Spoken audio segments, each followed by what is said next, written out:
امریکہ کی اگر بات کریں تو وہاں پہ اس وقت سب سے بڑی جو آفت ہے وہ تو لاس اینجلس کی آگ ہے، اور لاس اینجلس کی آگ جو ہے اس نے پورے ایل اے کو اپنی لپیٹ میں لیا ہوا ہے، جو ساؤتھ سائڈ ہے ایل اے کی اس نے اس کو لپیٹ میں لیا ہوا ہے۔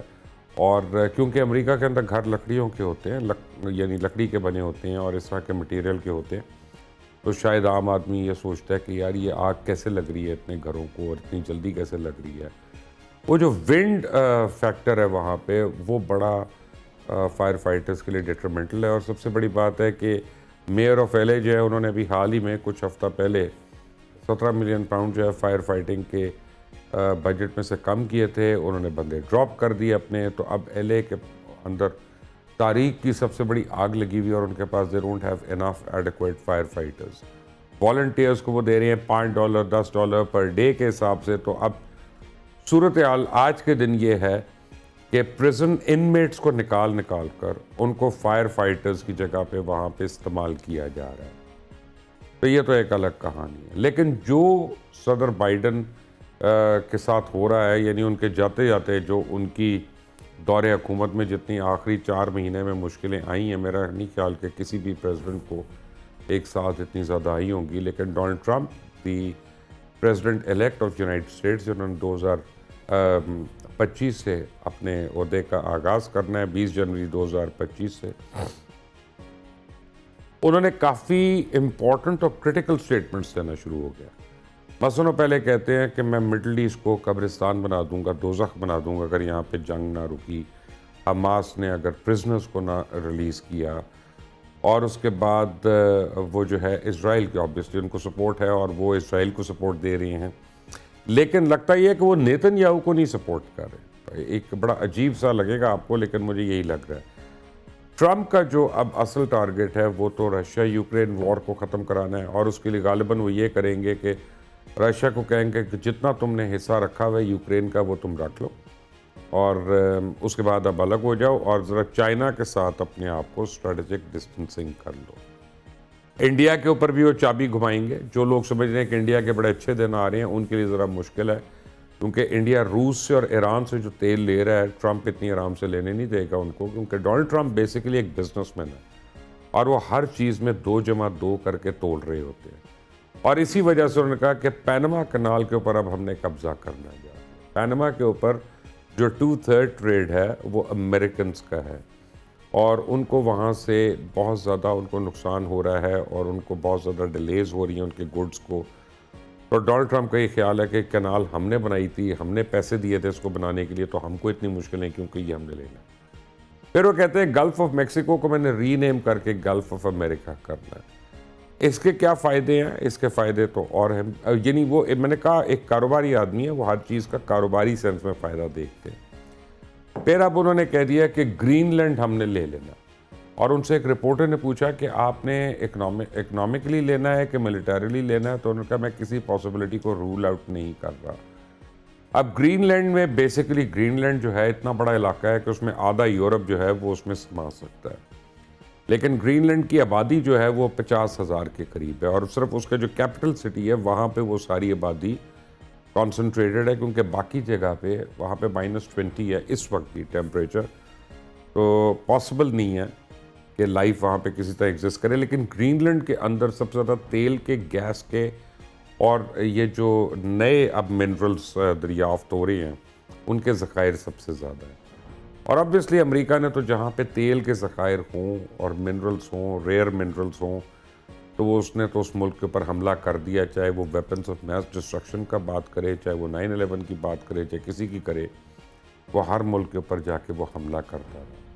یورپین یونین نے اس کے اوپر کافی اعتراض کیا، ڈینمارک جو ہے وہ ناراض ہو کے بیٹھا ہوا ہے، لیکن امریکہ کا یہ کہنا ہے کہ تم ہمارے بغیر کچھ بھی نہیں ہو، تم نیٹو کے بغیر کچھ بھی نہیں ہو، سوائے برٹن کے اور فرانس کے یورپ کا کوئی ملک نہیں ہے جس کے پاس فوج ہے اس کے دفاع کے لیے۔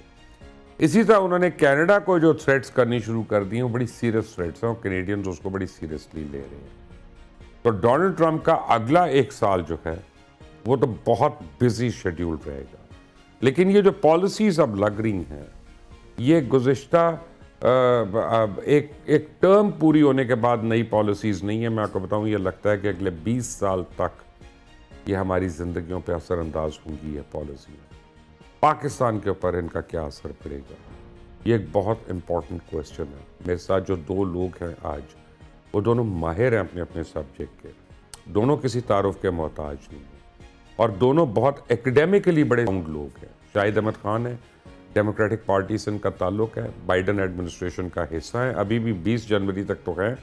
اس بار ٹرمپ ان کو نکالتا ہے کہ ٹرمینیٹ کرتا ہے یا خود ریزائن کرتے ہیں، وہ اب پتہ چل جائے گا 6 دن کے بعد. رضا رومی صاحب ہیں، ہمارے دوست ہیں، صحافی ہیں، لیکن رضا رومی جو ہیں بہت یعنی ساؤنڈ آدمی ہیں in terms of education and exposure, اور میں بہت رسپیکٹ کرتا ہوں ان کے اوپینین کی، خاص طور بین الاقوامی امور کے اوپر. آپ دونوں کا بہت بہت شکریہ.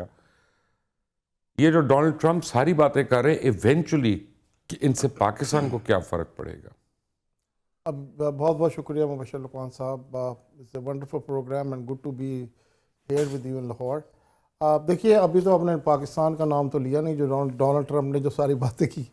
تو پاکستان اس وقت actually not on the radar screen of the U S because there so much going on in the world. You just mentioned about غازہ and this Syria and Ukraine and many other things happening. تو اس میں ابھی پاکستان کی کوئی ایسی strategic بات چیت بن نہیں رہی. دی اونلی جو ایکسیپشن جو ابھی آپ نے کہی، میں اس کو فالو along with that. امریکہ کی فارن پالیسی اس وقت جو ان یوزول ہوگی وہ اس طرف ہوگی جہاں پہ کریٹیکل منرلز ہیں، which is future of the world, جہاں پہ ریئر ارتھ ہے، لیتھیم ہے، جہاں پہ کاپر ہے، and like they say A I needs copper and copper needs A آئی.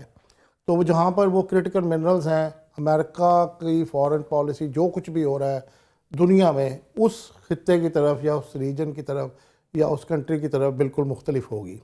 اور آپ نے دیکھا بھی ساؤتھ افریقہ میں امریکہ نے کافی انیشیٹو لیے ہیں جہاں پر یہ کریٹیکل منرلز ہیں. تو ایک تو یہ بات ہے. دوسری بات یہ ہے کہ جو چائنا کی ایکسپینشنز ہیں towards those areas where all these critical minerals are, اس کی وجہ سے ڈونلڈ ٹرمپ کو اور امریکہ کو بہت زیادہ تشویش ہے، رائٹ. تو وہ یہ چاہتے ہیں. تو اب پاکستان کو کیا ہوگا؟ پاکستان میں جو ایک ٹرائنگل ہے، پاکستان جس میں ایک ٹرائنگل ہے جس میں ایک طرف پاکستان ہے، ایک طرف افغانستان ہے اور ایک طرف ایران ہے. اس ایریا میں there is a potential of all this critical minerals اور یہ جو rare earth elements and copper and many others, right, جو which is the future of this world. تو اس کی وجہ سے پاکستان کی ریلیونس بڑھنے کے زیادہ چانسز ہیں. اور as a matter of fact is happening as we speak.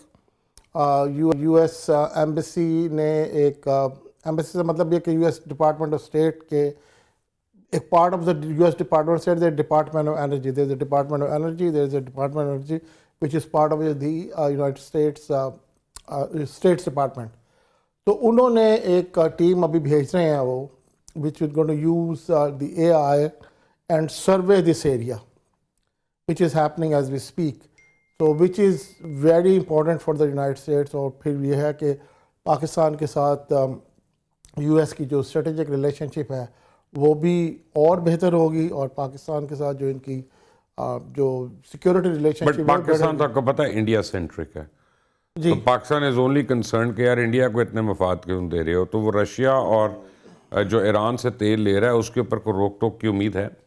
دیکھیے ایران کے اوپر تو کوئی پرابلم ڈیفینیٹلی ہوگی، کیونکہ جو پریزنٹ ایڈمنسٹریشن ہے 2020 because John Kerry was part of he recently resigned but he was very pro کہ ایران کے ساتھ ہماری نیگوشیشن ٹھیک ہونی چاہیے اور جو اس کے ساتھ کوئی ہماری ایگریمنٹس ہونے چاہیے. لیکن اب یہ جو نئی ایڈمنسٹریشن آ رہی ہے they are very anti-Iran. So yeah, so expect that to happen.